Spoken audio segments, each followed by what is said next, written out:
Welcome to How to Solve. For today's video, I'm gonna show you how to use ChatGPT without phone number. So if you are struggling to create an account on ChatGPT because you don't have a phone number or you have other reasons, then this video is for you. First step is to go to your phone's browser and then search for ChatGPT.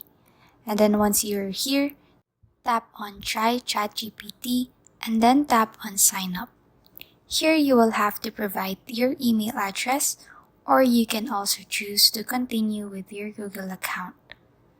And once done, you will have to fill up some personal information. And then here you will have to verify your phone number by providing it. Now if you don't have a phone number, don't worry because you can use a free phone number by downloading on your app store. So you will just have to type in free number, and here as you can see there are multiple applications that offer a free number for SMS or private use, which you can also use to create an account for any service or application.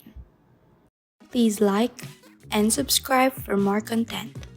We'll see you in the next one.